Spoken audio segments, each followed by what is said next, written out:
What is the lady's role within the nowhere? That is the question I kind of roughly want to answer, or sort of ponder. I do apologise for not uploading in quite a while. I've been doing some other things, and to be utterly honest, I often get lots of ideas for these videos and then I end up scrapping them halfway through, either out of frustration or a mild sort of imposter syndrome. It's the killer of all, it seems.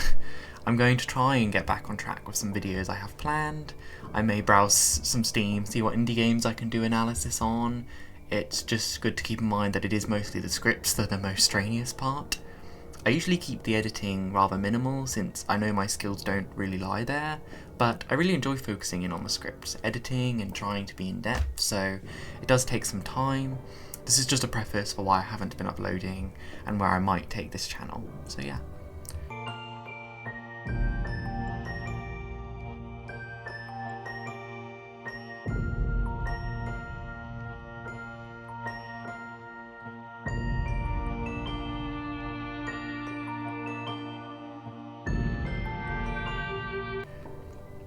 Who is the lady? In my video about Six, I briefly talked about the lady and roughly my thoughts on her existence.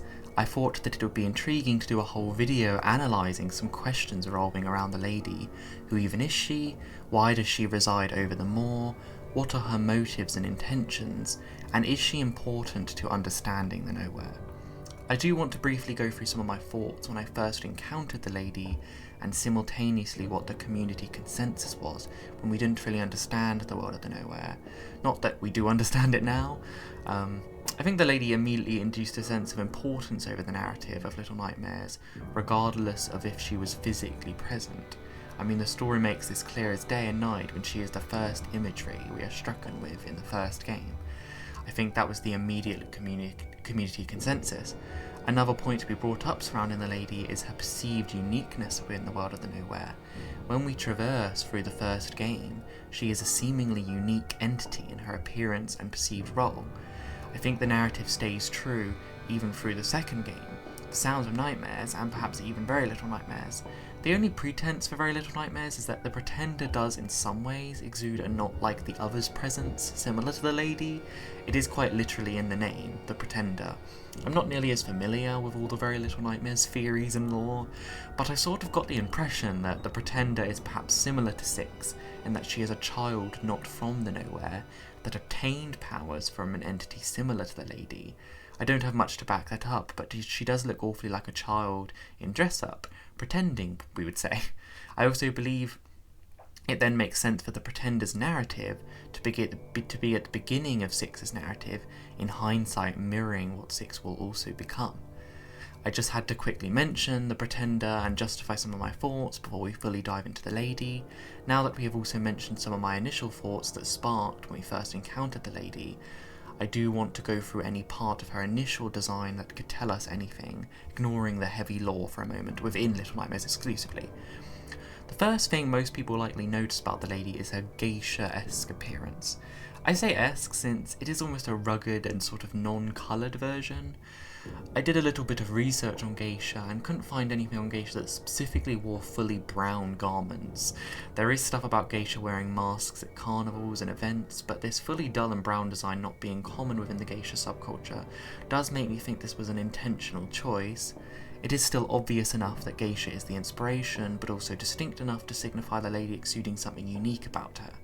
When doing research on the geisha subculture, you immediately get this impression of glamorous aesthetic that was almost using humans' beauty and bodies as a spectacle. I don't mean that wholeheartedly as some moral critique of the subculture. Most cultures have some kind of aestheticized art form that glamorizes human beauty. It's just interesting to point out that this might tie into the lady's idea of her character, and perhaps things like her actions and ego.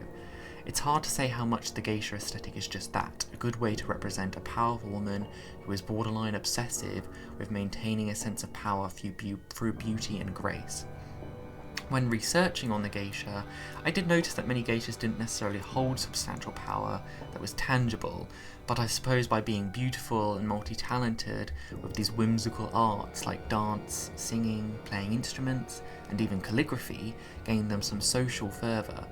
It could at least give us an impression that perhaps the lady didn't always have this substantial sway over them all, and it is at least pretty obvious that there is some link between her geisha appearance and her attachment to the sense of power she feels beauty gives one. I think this geisha aesthetic that is conveyed through the lady, contrasted with her hideous face, is perhaps just that, a contrast between a geisha, which is typically a young and beautiful woman, whilst the lady is wearing these muted browns and has this plain mask attached to this hideous face. I don't think this is purely because the lady is just aging and is unable to accept this fate. I always felt as if there was some looming implication that the lady had almost earned this ghastly appearance. We don't really know how the nowhere works in any casual sense. Do the monsters age normally? For all we know, the lady's beautiful form was still by human standards rather ugly yet appealing to the nowhere. It has always been hard to tell if the nowhere is more of a lopsided view of humanity, or if it is truly its own alternate dimension with its own communities that exist outside the purview of the human world. What I mean by that is not that it doesn't exist per se, but that it is hard to tell how truly tangible it is. How connected to the human world is it, if at all? Do things happen in the nowhere just to reflect reality, and is everything set in stone? In the reality we live in, you could say to some extent that things do happen for a reason. However, it is rather hard to take that statement and fly with it in regards to everything. It just doesn't make sense. In the nowhere, however, it does seem that this idea of everything being purposeful has much more merit. It often seems like things happen that, in a twisted sort of way, reflect reality. I believe one of the developers for the games even said something to this regard, that things aren't built in the nowhere, they just exist for a reason. I'll try and find this statement if possible, but if you take me at my memory and memory, I do think that also strengthens this idea. I mostly say all of this to bring forth this looming idea that, just like the nowhere, the lady has some sort of intentional setup to her being. She exists for a set of reasons that don't pertain to just being born like a regular human. Some of my beliefs around this version of the nowhere do indicate a certain bias, I must admit. I sort of prefer this idea of a warped reality built with homed intentions. I think if I explain some of my beliefs around the lady and the creatures of the nowhere in general, that it will be clear that it is at least an interesting theory.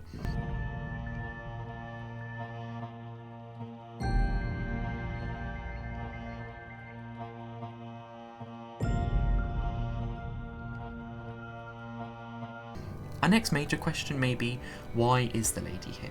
This is one that I don't think is ever really set in stone. We have some rough ideas of parts of the lady's past. We do see a picture of multiple ladies of the residence, that is, within the residence. Little Nightmares likes to tell stories through pictures and paintings. We even have in the lady's room a painting of a little child that looks not that dissimilar to Six, but is perhaps just another victim of the lady's power distilled forever into a lifeless painting. We do get the impression that the lady is protective of certain ideas she has of herself.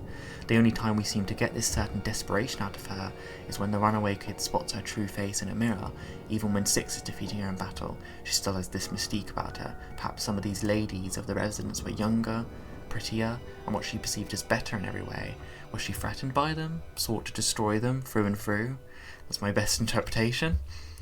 I think I would be interested in doing a separate video analysing the different pictures and paintings within the Little Nightmares universe, so we can focus more on the lady directly for now. In Little Nightmares, we don't actually get that much on-screen time of the lady. The Residence chapter is rather short, and her two other appearances being looming over the balcony in the Guest chapter and the very beginning dream. I think something a lot of these scenes have in common is, like I mentioned, a sort of looming presence set upon them. The lady isn't as active of a monster as pretty much everything else in the nowhere.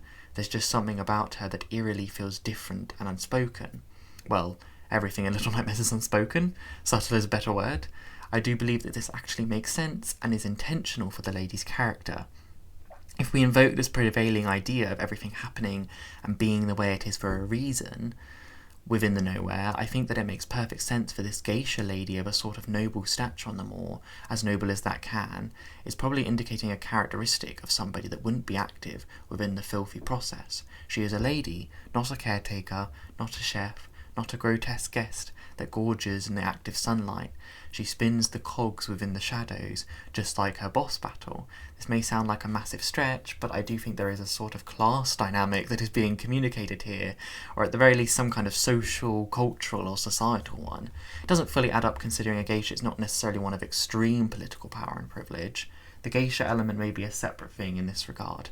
That side of her is showing us a lady that places value on beauty, yet is out of her prime, but her shadowy and noble layers are what invoke some kind of societal injustice to me. She is high on the food chain, and of course the children are right in the pits.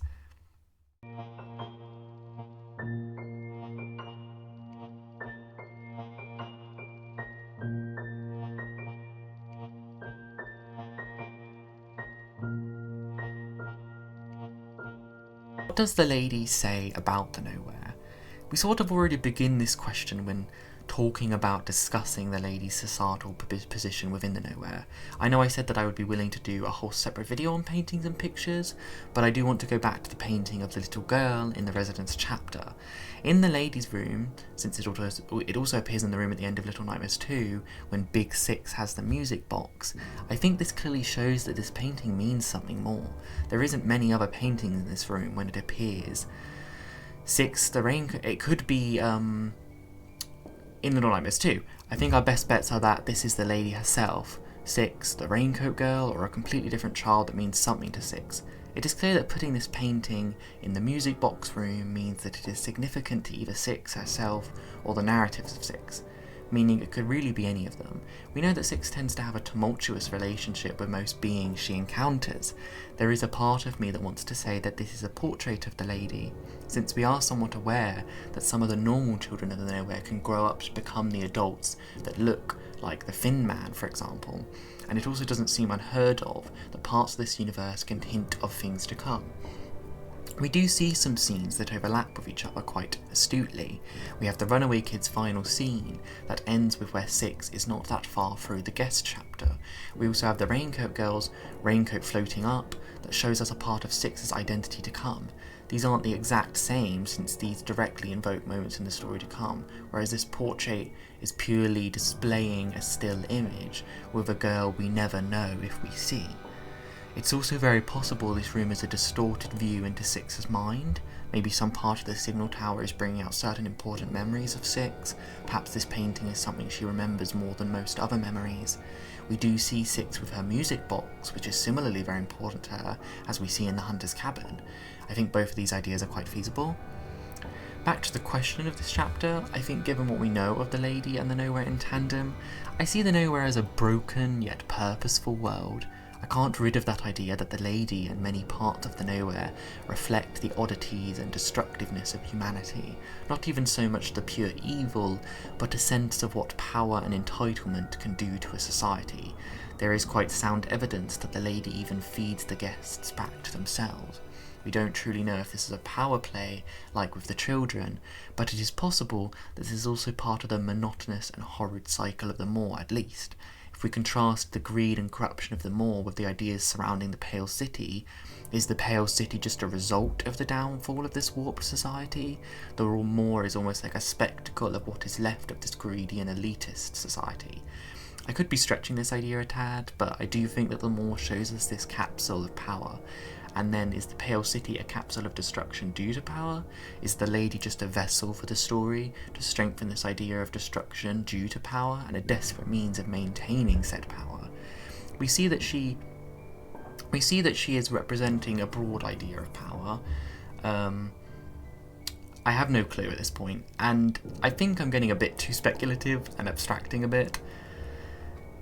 The lady's relation to others. I think that a big part of the lady's lore and allure is what she says and implies about other characters, mainly Six. I do think that by now it is likely we understand that part of Six is mirrored in the lady and perhaps vice versa. We know that Six most likely isn't directly related to the lady, but we do see this recurring idea of Six gaining power and then rising to the top. I sort of feel the same way about the lady. She is a character that has a need for power, a hunger, just like many things within the nowhere, and took it in a way that exemplifies everything wrong with the nowhere, and perhaps even the real world. It does make me think that the lady is merely a vessel or a shadow over Six's narrative. We witness Six first seeing that brochure of the Maw, to in the end getting straight to the residence and eating the lady alive, for her to then obtain her powers as the lady loses everything. In my previous video dedicating a whole video to Six, does make me think that there will continue to be a larger, if not more implicit narrative with Six. I'm not fully convinced of some time loop theory surrounding the Lady in 6, since that would feel to me like a retcon based on the ideas proposed in the second game. I don't necessarily think that the Lady in 6 are one and the same, but that, like we said, everything happens for a reason, and perhaps the Lady herself knew this. When we are in the Residence, we do see swaths of books, and in the Residence DLC we even have a puzzle revolving around them. It makes me think that the Lady was almost desperate for some forbidden knowledge to consummate her powers and even prevent her death. I think that is mostly all I have to say regarding the Lady. She is a very fascinating character, and I know I likely missed so much, like what are the Shadow Kits, and like I previously mentioned, all of the discussions to be had around the portraits. I'm very excited for the release of Little Nightmares 3, so I can maybe do some more deep dive analysis if possible on that, instead of going back to these older games. It'll give me like a whole fresh coat to talk about things. I hope you enjoyed the video.